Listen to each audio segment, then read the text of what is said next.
Well, today on Media and Society, we look at the role and responsibilities of the media as South Africa's political parties start a campaign on the road to the 2024 national elections. Well, we also look at a book by Ruth Hopkins on the shocking activities that have been exposed in a private prison in the country. Well, hello and welcome to Media and Society. I am your host, Naledi Moleo. Of course, this is the show where we take a look at the intersection between the media and society. And of course, as always, the show really isn't complete without your input. So feel free to give us a call over the next hour. The number is 011-714-0661 or 0662. And you can also tweet us using the hashtag SABC Media Society. Let's get into our discussion for the morning. So the media has the ability really to alter the way that political parties are perceived, the way that political leaders communicate, as well as the manner in which elections are even contested in some cases. It's also essential to democracy, and a democratic election proves to be difficult, of course, without the media. Without the media, the historic 1994 elections would not have been seen on the world stage. And with the quick pace of news and the advent of cell phones and social media, the relevance of the media in politics is even more pronounced.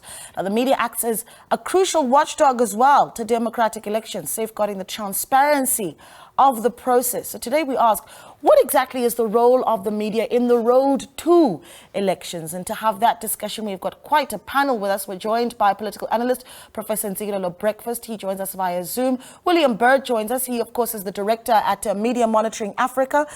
We're joined by Advocate Robin Sulal, who is a chairperson at Radiocracy, which is, of course, standing for the Radio Democracy Development in Full. He's also a former media law lecturer at the Durban University of Technology. We're joined by political analyst Angelo Fick, as well as Konita Hunter, who is assistant editor for politics and opinions at News 24. Gentlemen, welcome to the show. Thank you so much for giving us your time. Konita, welcome to the show. Thank you for coming into studio. Thank you for having me. Can I start with you, because you're here in studio with us? News 24, we're just, close to about 12 months away from the elections next year. Really important elections.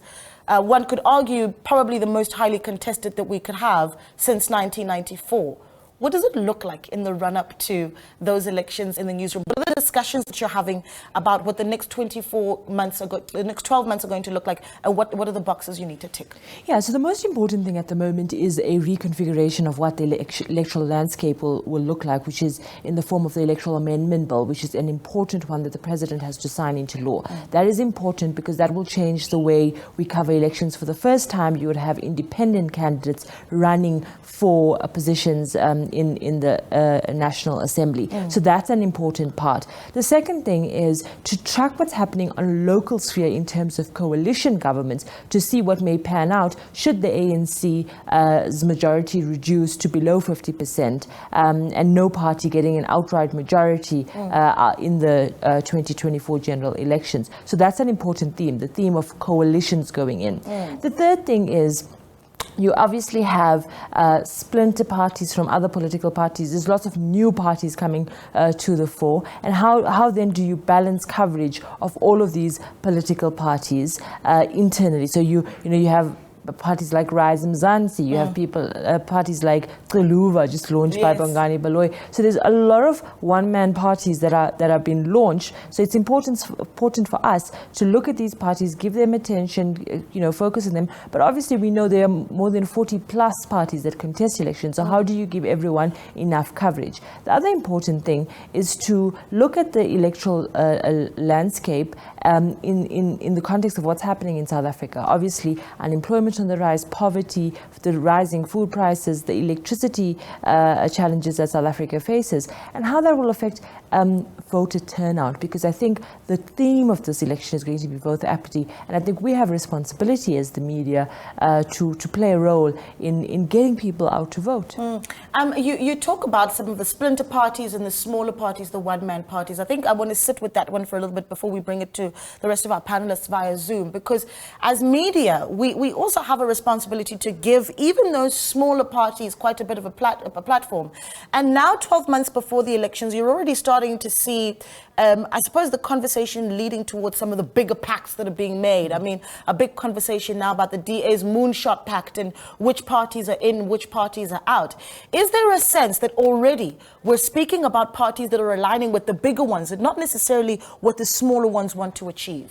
Yeah, it's a difficult one, because how do you then gauge, who's going to actually, be successful in any way? Because like you said, there's 40 plus political parties, even there's going to be more, plus there's going to be individual candidates. So how this thing of giving people equal opportunity in terms of coverage is an impossible feat. The important thing is to focus on or try to get a sense of who's getting traction, community outreach, whose message is resonating in communities, and also if they play bigger roles, like for example in this moonshot coalition that the DA is proposing, what is that, who's participating, what voices people have, is absolutely important. There'll always be complaints by political parties that some parties being favored. I know the SABC has to challenge with that or grapple with that quite a lot. But the important part here is to ensure that everyone gets an adequate representation in the media, and more importantly, that we are not just covering political parties for the sake of covering political parties, because I think that does the public a disservice. Yeah, but there are boxes that we need to be ticking in terms of covering those political parties, especially as we get closer to April 2024. And I want to bring some of those in. And Mr. Sulal, Advocate Sulal, I want to bring you in here perhaps and talk about what policies actually look like, right, for media when we talk about coverage of political parties. What we need to make sure that we get right in order to ensure that we're not giving the ANC, EFF and the DA all the platform. Thanks for that, and good morning, colleagues. I think the most important thing we got to keep in mind, we are governed by the constitution of our country, our much heralded constitution globally. Bear in mind that Section 19 of our constitution allows for individuals to form political parties, and we've kind of got to that stage by now. The second point we need to keep in mind is that there's an opportunity for those political parties to go on a recruitment drive. And that's where media comes in as well. And thirdly, I would argue, as Section 19 states, that there is that need and that responsibility of political parties to campaign for their respective parties.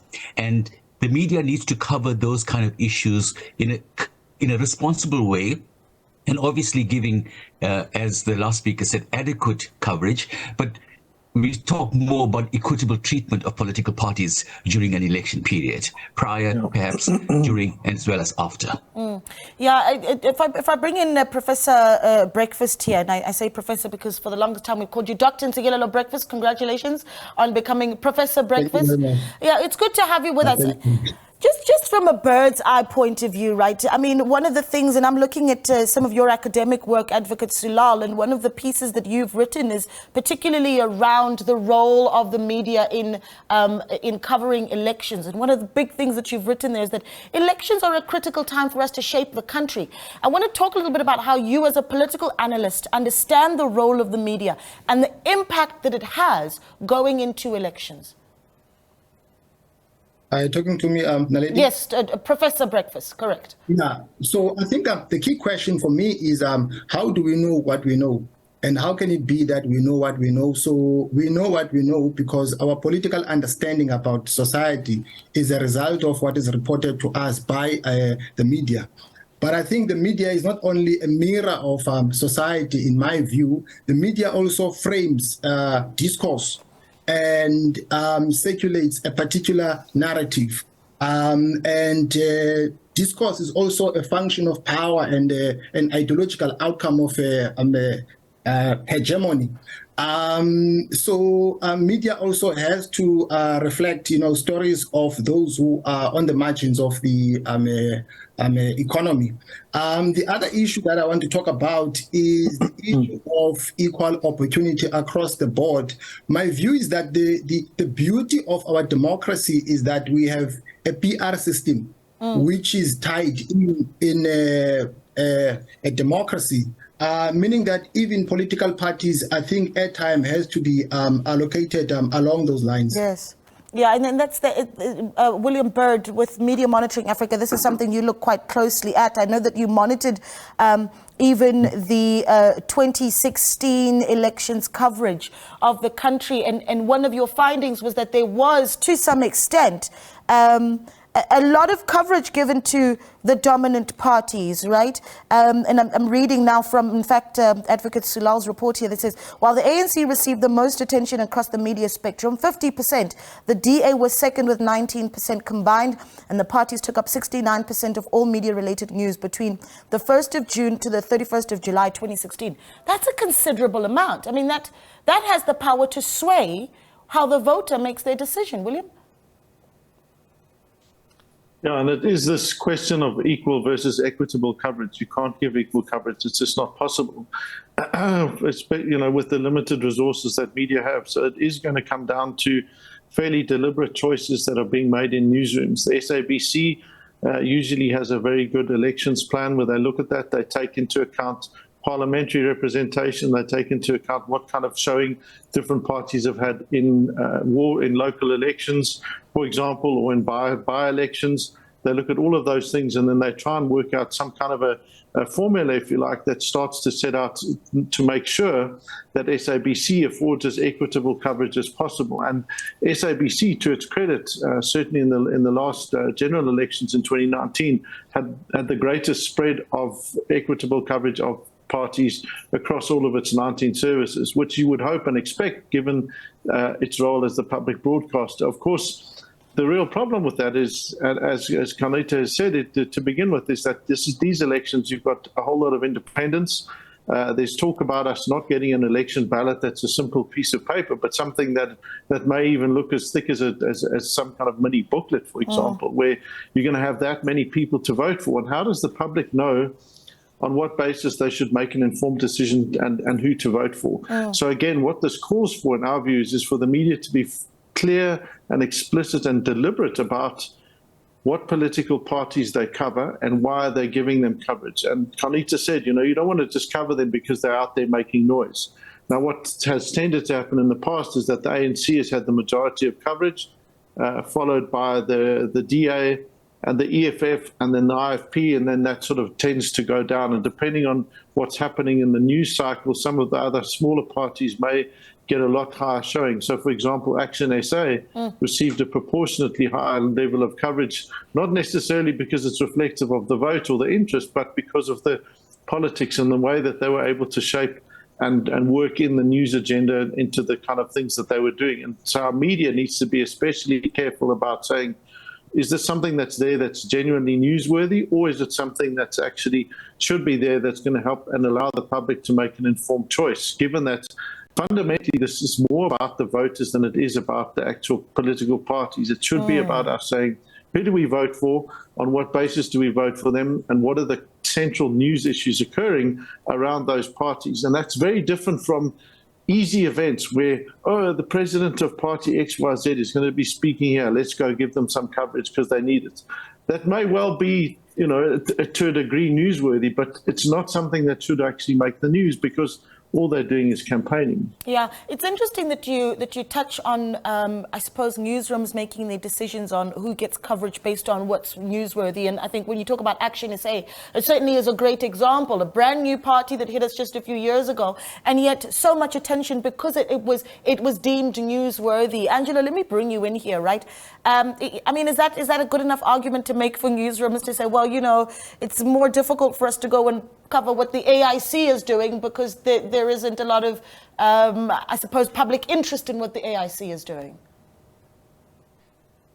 So I wanted to pick up on something that William Bird and other people have raised, which is the distinction between public broadcaster and corporate media. There are certain very specific requirements of the public broadcaster in its foundation through an act of parliament about educating and informing, which may not be part of what private and corporate media have to do. And so the responsibility of the SABC is not just to inform people about what different parties but it's also in relation to specifically educating people around the issues that all three speakers, Advocate Salal, Professor Breakfast, and William Bird have raised around the understanding of the electoral system that will be in place next year, the understanding of the ballot, and beyond that also the understanding of what the issues are that people have raised.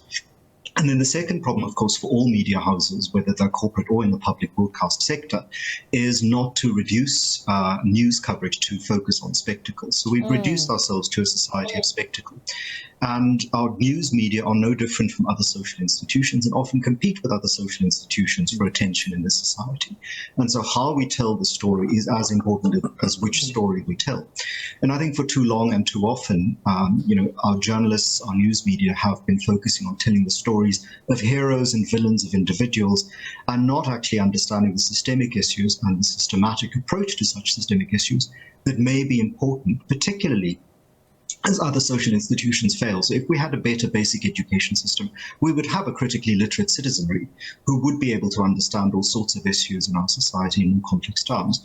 But because we don't have a very good education system, despite the numbers that Minister Mochekga reads out every January like it is a national lottery, what we sit with is a problem where the stories we tell, often in the news, begin to echo the storytelling in other forms of media. So we may as well have the real, plumbers of the IEC form of storytelling, where it's simply about spectacle, argument, difference, and conflict, and not necessarily about the very bread and butter issues that matter on the ground, or it becomes a sentimental storytelling of individuals that don't really bear out patterns or of communities.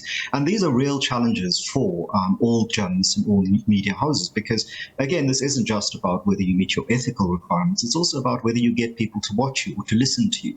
And it's that fine line that I think editors have a difficulty often in negotiating between popular appeal and sticking to what it is the traditional news media should be doing in a world of entertainment and edutainment. Yeah, Angela, let me stay with you for this one a little bit. And I know, Konita, I want to bring you in as well. I can see you're keen to jump in. But how much of this also just has to do with the fact that, for the most part, some of the smaller parties in our country simply don't have the PR machine to reach a Konita Hunter? Well, the problem there is reliance by news media on public relations. This shouldn't be the case. I mean, news media should be reliant on a variety of other things, including investigations, understanding of the information, and understanding of the substance of what goes on. If you're simply sitting in a newsroom, and I don't think anybody's actually doing this, waiting for a press release from somebody, you're not going to cover news. You're going to be doing public relations, right? Because then you're simply doing, whatever flack you're being given from some organization you're passing on. And this is what Noam Chomsky and Edward Herman pointed out is the problem with so much corporate news media, which is that they simply rely on other information sources to provide them with the information. And then we sit in a situation where there is so much information and no meaning. One hates to invoke Baudrillard, but the problem here is that if you do have 250 parties contesting the elections, you do need to make informed decisions about which of those are worth covering and which of those are not worth covering. But you also need to be resistant to, the PR machines of the powerful and moneyed parties that will put out all sorts of things and will do all sorts of performances that actually aren't worth covering. Simply because people wave flags or are standing around, jumping up and down doesn't mean it's worth covering. Simply because people march on an embassy doesn't mean it's worth live coverage. The question has to be, are the editorial staff members able to make the decision that this is newsworthy because it is politically consequential for the citizens, rather it is entertainment and therefore people will watch it. We've seen entire news channels turn themselves into funeral channels because they're there for the eyeballs, even though it isn't actually interesting, newsworthy, or politically consequential. I mean, you make a really strong point around the discussion around newsrooms needing to work hard to not be doing public relations and just, waiting for a press statement to come on and then publishing whatever comes on. But how difficult does that become in the run-up to an election, Konita? Because you know just as well as I do that the closer we're going to get to 2024, the politicians are going to be ringing you and becoming more and more accessible than when you do want answers about a corruption scandal or something that's going on within our political landscape. But when we get into elections, they're hunting after you. Absolutely, and I think, like Angela said, you have to be you have to make informed decisions. There has to be some rationale that you apply to say this is why we are doing this. There has to be some logical explanation to a reasonable person to say there's a reason why we would go live with this, but we wouldn't go live with that. And I mean, this becomes trickier as obviously we competing with dwindling resources in newsrooms, as you know. The SABC has the same challenges, is the case in commercial and community media. But the other issue that we are competing against is two sides of the same coin, which is on one end there's voter apathy, and the other end there's news avoidance, and that is all research is indicating that that both trends are growing, that people are becoming less interested in democratic expression, and that is also sort of linked to interest in the media and interest in the journalism that we do. And so we, as a media industry, a watchdog, the fourth estate, whatever you want to call it, we have a added challenge going into this 2024 elections, as our colleagues in the US and in other places had to compete with, in that you cannot fall for the theatre inspector. It's tempting to do that because at the same time you're dealing with a dwindling audience. But the reality of it is how much of your coverage is enabling democracy, really. And so that is this trapezing act that we have to do every single day, and we're going to do for more than 12 months. Yeah, well, we're going to take a short break, and when we come back, we'll continue the discussion. But I also want to take it this direction, right? Just the quality of media coverage that you are getting of political parties in the run-up to a national election is important as one that we're going to have next year. I mean, do you expect that by April 2024, you're going to know what's even in the manifestos of the party that are vying for your vote? And is the media doing enough to bring that information to you? Let's take a short break. We'll continue in a moment.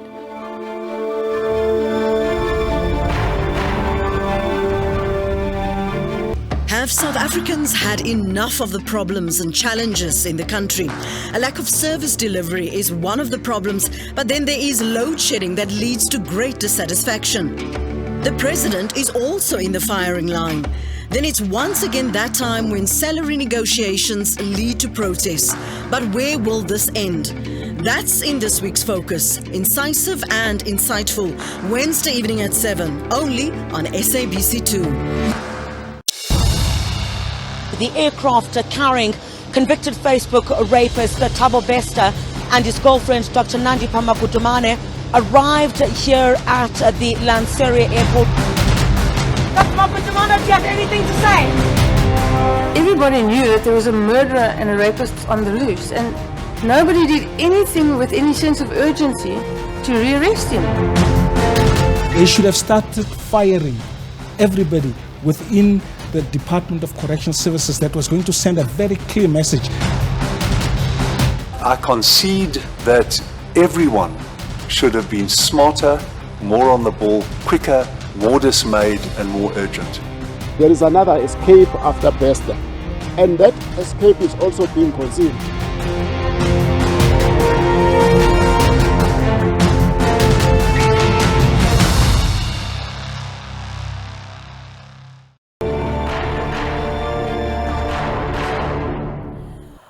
Welcome back. You're still watching Media and Society, and of course we're still in conversation with our panel around how the media provides you coverage of campaigning by political parties in the run-up to an important election like the one that we have coming up in 2024. We continue our discussion with Conita Hunter, Angela Fick, William Bird, Professor Nzilelo Breakfast, and Advocate Robert Sulal. Advocate Sulal, I'm going to bring you in here a little bit and talk about, okay, so you've got the political vying that's going to happen. And then there's the tightrope that people like myself and Juanita are going to be having to walk. That is, newsworthiness and getting the numbers of the viewership and the readers, but also making sure that we fulfill our democratic mandate. What are you looking for in terms of us being able to provide quality coverage from a democratic point of view? I mentioned earlier the issue around manifestos, right? I mean, I know a lot of people go into the elections not knowing what any political party's manifesto actually looks like, right? How important is that? And how do we get that right? And can we hold media accountable for it as well? I know I'm asking a lot. absolutely essential about manifestos. And, William earlier on spoke about resources, and it's an important point. But I'd like to add the issue of capacity. Is there sufficient capacity within newsrooms? Is there numbers of people as well? And when you talk from a resource point of view, so that your journalists could get out into the field. News does not take place in the newsroom. And when I talk about capacity, I'm talking about training, I'm talking about ongoing training, and really be the pulse of society. I'd like to also add that as media, we're not there just to facilitate news. We're there to give our respective audiences greater understanding and appreciation of the issues on the ground, whether it's political parties, whether it's individuals, but what's the state of play? And that's absolutely critical. Bearing in mind that I'm reminded about Section 16 of the Constitution that allows for individuals, society at large, to be heard and obviously to impart information and ideas that they have. So I think it's important for the media to engage the electorate, not necessarily using the electorate just to be the receiver of news, but also contributing to, so to speak, the news agenda. And for me, that is absolutely critical. So capacity, resources, and trust in the media.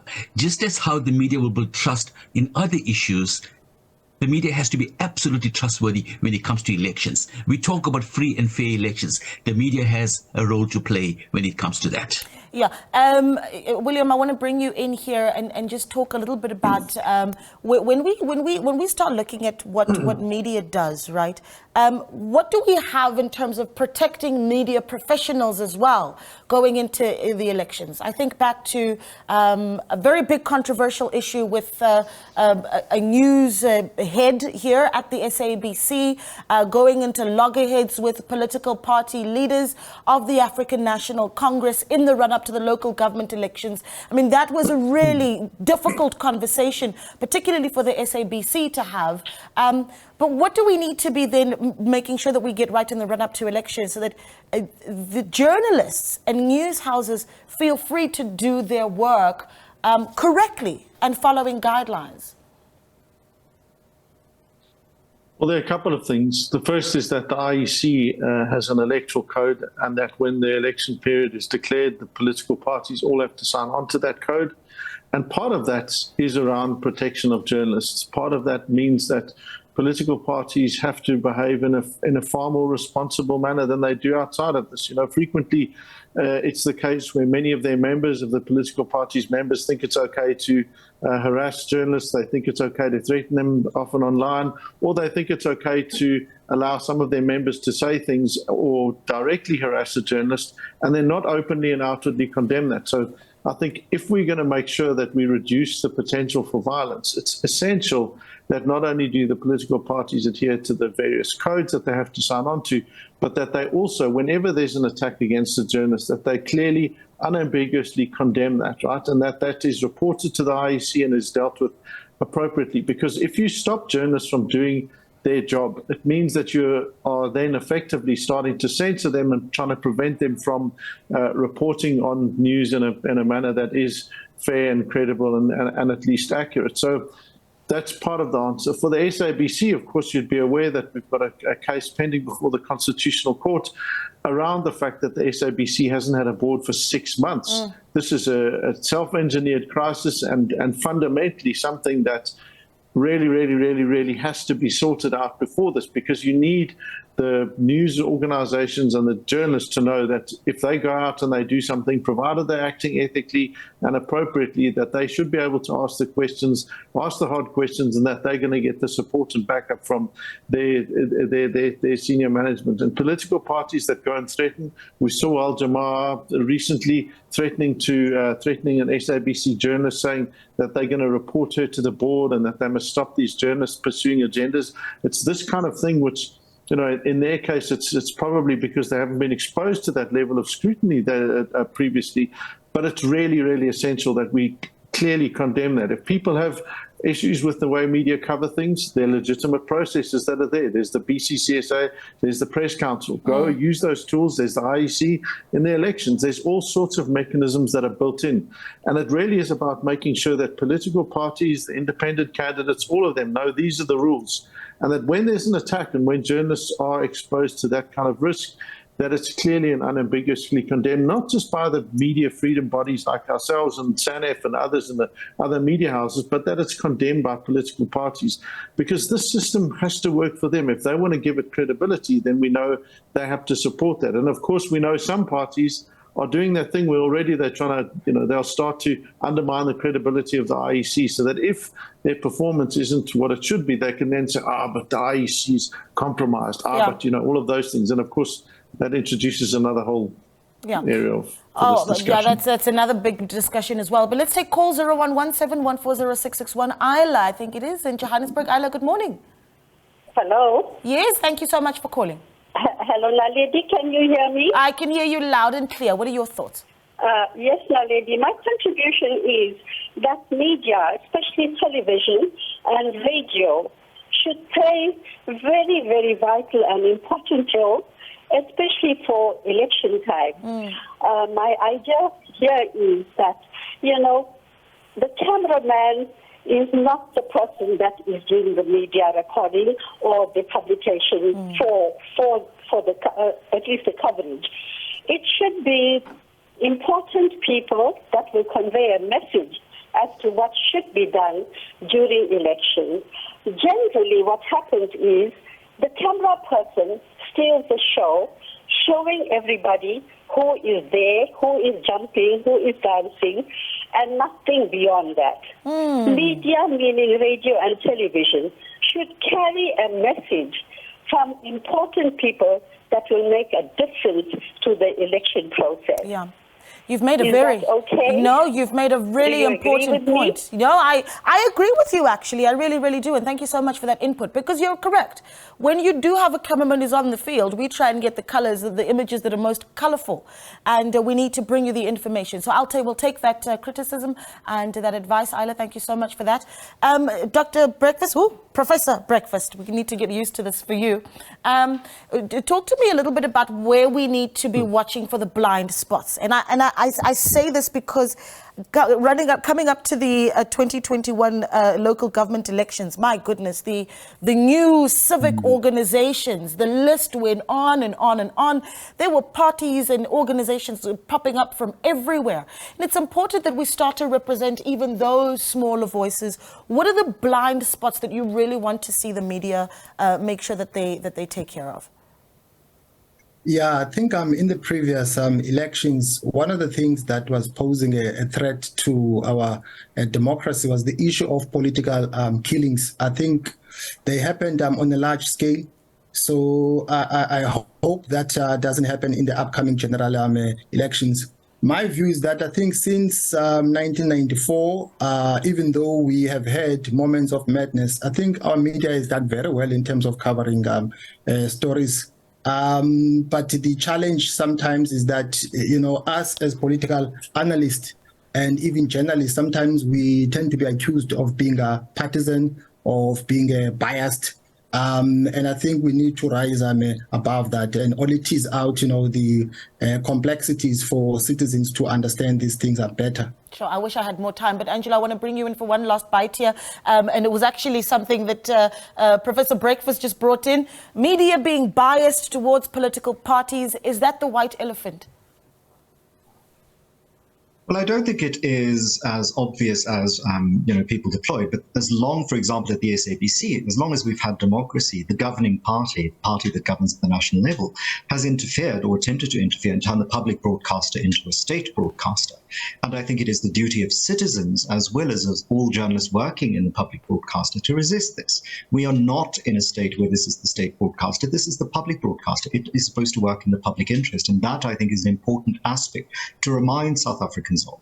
And as William Bird has pointed out, the various mechanisms through which we can object to when we see bias, we must use them instead of just endlessly talking about it. Make complaints at the Broadcasting Complaints Commission, and they will be investigated. And I've gone to the Broadcasting Complaints Commission. They're very serious people who take these issues seriously, and there are punitive measures against parties. The second thing that I think is important to focus on ahead of next year's election is not just which stories we tell, but also how we tell those stories. This can no longer be simply about heroes and villains. This has to be a much more sophisticated approach to storytelling, delving beneath the personalities of different political party heads or political party players.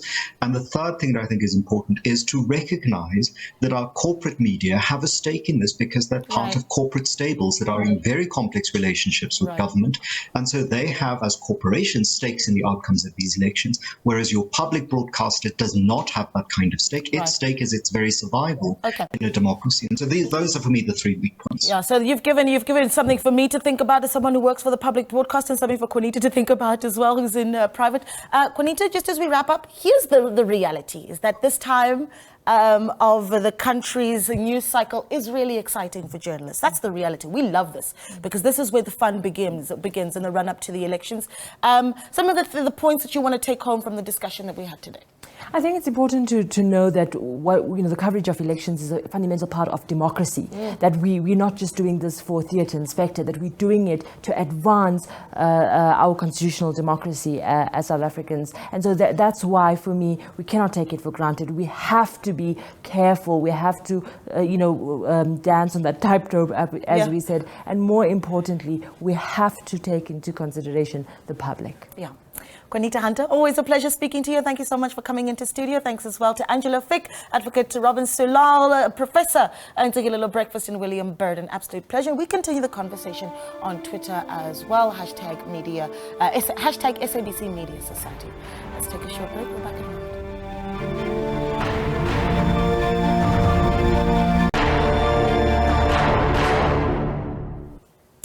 Welcome back. So you're still watching Media and Society. Before we continue with the second part of our show, we'll be talking about a book by Ruth Hopkins. It's titled The Misery Merchants, and it essentially shows 10 years of investigation that Ruth Hopkins has been running into the Mangaung Correctional Facility in the Free State. We're going to get into that in a moment. But first, let's catch up with our business reporter, Katlego Legodi, who is bringing us live the Africa Continental Free Trade Area Forum.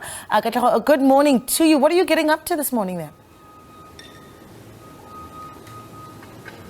A very good morning to you, Naledi, and to our viewers at home. It's an exciting period for the African continent as we speak right now. The red carpet has been rolled out. African leaders from the private and the public sector and entrepreneurs, small and large, will be gathering here at the Cape Town International Convention Center for 3 days. And this is for the first in-person sit-down. This for the Africa Free Continental Trade Agreements Business Forum. This business forum, of course, bringing together a whole lot of sector, private sector and public sector and various stakeholders on the African continent, all in efforts towards creating an intra-trade African agreement and a vehicle and a move towards ensuring that all the economies on the African continent are really accommodated through this trade agreement. So far, we have about 54 nations that have converged and will actually be forming part of these discussions here. There are delegates, of course, from Africa, and most of them will be converging here in South Africa for the first time to just try and also bring in the private sector to ensure that at least this efforts towards one market for Africa is realized. This is, of course, coming through at a time when the African continent and markets and economies on the continent are really struggling to make ends meet. So this is actually efforts towards ensuring that all the African economies are accommodated and they are working together through trade directly without actually any hindrances to ensure at least that this really realization of the agreement finds its meaning in ensuring that there is, of course, that one market, one African market for all. Naledi? Years. This has been in the making, Katlego, really. I mean, Africa's talked about trading within itself for a very long time, and the Africa Free Trade Agreement really being that positive step. Let's talk about who we're expecting to see in the room. I know that we're also going to be having a keynote address, so moments that really we should be looking forward to in the program. Of course. So the opening address will be by a Minister of Trade and Industries and Competition, this being Minister Ibrahim Patel, who in the afternoon will open this session here. We were expecting, of course, President Cyril Ramaphosa to give a keynote address here, but that is not going to be happening.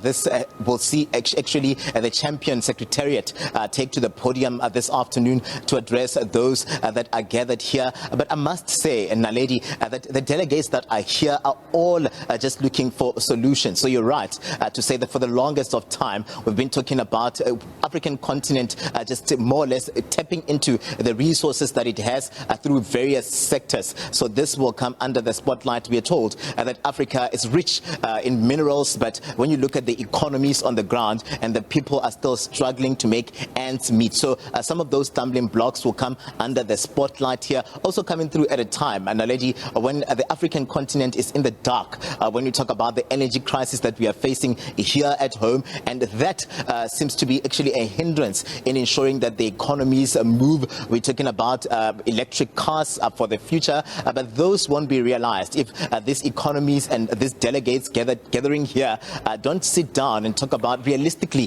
talk about the stumbling blocks and craft solutions towards some of the challenges that Africa has been experiencing over time. So it's an exciting one. There are ambitious targets here in terms of where they would like to see this forum go. We're talking about Agenda 2065 here, where they're talking about just ensuring that there is one market, that viable market for the economies without any hindrance. And they're looking at tapping into some of the natural resources that we have here on the African continent, and that will come under the spotlight in the coming 3 days. Yeah, well, thank you so much for that update. Bringing to us from Cape Town, the Africa Continental Free Trade Area Business Forum, and he'll give you coverage of it throughout the day as well. Let's move on to our next discussion, though, here on Media and Society. So the recent escape of Thabo Bester from a South African private prison has once again brought to light the disturbing conditions within these institutions. This issue has previously been highlighted in various articles and books, including The Misery Merchants, which is a hard-hitting expose that delves into the shocking truths behind one of South Africa's most notorious private prisons. Through the work of investigative journalist Ruth Hopkins, the book takes readers deep inside the walls of Mangaung, where gangs and prison bosses compete for control and where abuse is rampant. Hopkins draws on interviews with over 100 prisoners and wardens to reveal a corrupt and dysfunctional system that allows for unchecked corruption. The Bester saga is a stark reminder of the urgent need for reform within South Africa's private prison system. Joining us now is author and investigative journalist Ruth Hopkins. Ruth, good morning. Welcome to Media and Society. Good morning. It's really good to have you with us. I think that you obviously have been working on this for, a decade now, that this has been an ongoing project for you, where one could easily say that you've put your body on the line to tell this story.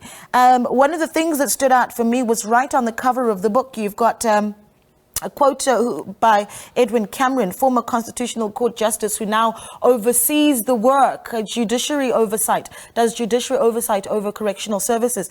And he writes, compellingly written and painstakingly researched over 10 years, this engrossing narrative details Ruth Hopkins' attempts to expose and bring to account abuses in the G4S-run prison near Bloemfontein. This is the very prison that we've been talking about for weeks now. The fact that it was Edwin Cameron, Judge Edwin Cameron, who commented on your book, says you've been speaking to authorities about what's going on inside Mangaung for a very long time. Why was it never heard?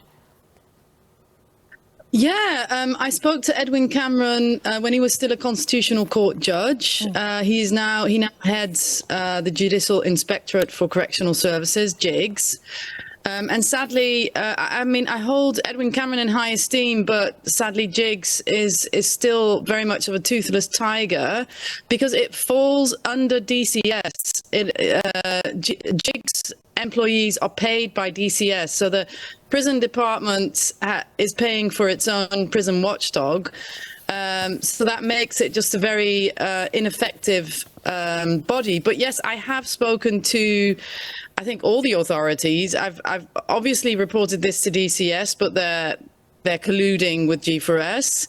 I've reported this to the Human Rights Commission, the Zondo Commission, the BEE Commission, to lawyers' offices. I've really tried to have attention for this very severe atrocity happening in the middle of South Africa. Yeah, we obviously are looking at it because there was a dead body found in cell 35 that we've now recently found out was not that of Thabo Bester. But in the book, what you've done is you've found a list of prisoners that have died within the prison. You called it Lwazi's a list of the dead. Tell us about that. Yes, indeed. So in the prison, when I started my investigation, there turned out to be a lot of prisoners who died under very suspicious circumstances. Inmates were talking about it, but then the guards also spoke about it. And then I actually found further evidence. And there's one particular inmate called Isaac Nalani. I describe his case in the chapter called Death in the Dark Room, and he actually died in the cell right next to Bester in cell number 34, and he was tortured to death and was electroshocked, beaten up, injected, and he died as a result. And G4S then came in, repositioned the body, made it look like a suicide. DCS and the SAPS were completely aware of this and covered everything up. There's been no accountability, no action taken, and it's been investigated again and again and again. The pathologist report is pretty clear. The pathologist report documents it as a suspicious death. But yeah, the accountability just seems completely elusive. Yeah, you talk about cell 34 right next to cell 35, which was the cell that Thabo Bester was in. Cell 34 is called the dark room. I raised that and I want to talk about the similarities between the two cells, because cell 35 we know is important because even we heard through the portfolio committee sitting of Justice and Correctional Services that there were blind spots in terms of what cameras could see of cell 35, right? But cell 34 is an interesting one in and of itself because it is essentially set up for torture in that they're really, once you're in, and you write in the book, once you're in, it's very difficult for you to ever get out. Yeah, I mean, G4S would deny this and say that it's actually known as the quiet room, and it's actually a suicide. It's known as officially known as a suicide prevention cell, which is very ironic, seeing that they claim that Isaac Nalani committed suicide there. But yeah, it's a cell that was kept at a low temperature, so it was to cool off, officially to cool off inmates who'd become aggressive or violent or whatever, but it was actually in practice used as a dark room, basically as a torture chamber.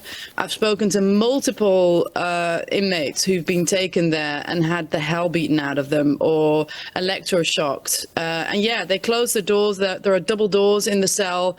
Can't hear a thing. You can scream all you want. Yeah, it's very, very dark, and it's very sinister. And I've documented this. I've written articles about this for the international press, for the national press. I've written a book about it, and I'm just waiting for South Africa to take notice. Yeah. And I think possibly now that's happening. At least I hope so. Well, I imagine that your book is going to be flying off the shelves soon as well, because it really, I mean, it almost is eerie just how close, you know, some of your evidence comes in your book about just about the institution itself to what we've looked at with this particular case of Thabo Bester. But let's broaden the discussion a little bit and look at what you found to be discrepancies, even in just the business case, right, of the Mangaung Correctional Center. You've talked about how, and I'm going to read this out, you say, an evident lack of transparency is worrying because it pervades the entire prison privatization project in South Africa. So you've said even the process of privatizing prisons in South Africa has been shrouded with a lack of transparency. Absolutely. And that's actually also not just in South Africa, that's the world over. You can see that these prison contracts, for example, are very difficult to access. I mean, I have the contract. It was leaked to me, but you can't just apply to see the contract. You don't know what DCS has agreed upon with G4S. And if you then look at the Mangaung prison, the shareholders behind this prison contract, they're also very untransparent businesses. Fikile Mangaung, 10 Alliance Mangaung, Equasi Community Trust, and then a very well-known company, Old Mutual, and then G4S is the fifth shareholder. But the first three companies, if you look them up, it's very unclear what exactly they do, who exactly goes behind them. But what you can see is that the little that is known about these companies is that the ties to the ANC are very firm.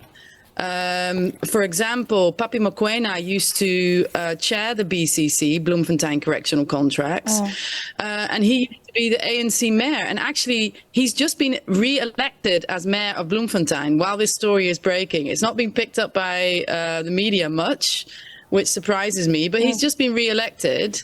And his brother, Lebogang Mokoena, used to be the executive director at Bidvest, and he served along Cyril Ramaphosa. So there you go. The ties to the ruling elite are firm. Sure, it's interesting, and you know, there's so much to look at in this book. Really, and shocking. I mean, I was gobsmacked every time I turned the page. So really a lot to look at. But I think just as we wrap up, and this is the core message that I think we can all take out of this whole Thabo Bester saga. What you feel as an investigative journalist and as an author, as a storyteller, about the role that we play in uncovering things that perhaps should be uncovered by law enforcement? Yes, most definitely. I mean, everything that I uncovered should have been a police case. And what you can see is that the Bloemspraat police station that is responsible for follow-up at Mangaung prison didn't follow up on a single case. The only case they followed up on was accusing the inmates of malicious damage to property. So they would ensure the prosecution of inmates who had committed a crime within prison, but the crimes committed against the inmates, not a single one has been followed up on. And this inaction is just evidence of deep injustice. And what I also don't understand is, why has the prison contract not been cancelled yet? Why wasn't it cancelled 10 years ago? Why wasn't it cancelled yesterday? Why does Minister Lamola need to refer it to the legal department? Isn't he bound by the South African Constitution to respect human rights? Doesn't that override any commercial incentive? Yeah, there's a lot. Clearly not. Yeah, those are big questions that many South Africans are asking themselves, Ruth. We really thank you for your time and for the investigative journalistic work that you've done. It certainly uncovers, wow, I mean, just a deep well of information. Ruth Hopkins is an investigative journalist and the author of The Misery Merchants. Thank you so much for your time. And just like that, we wrap up Media and Society. Thank you so much for spending your time with us. We're back with you again next week, Sunday, between 9 and 12. Have yourselves a fabulous Sunday.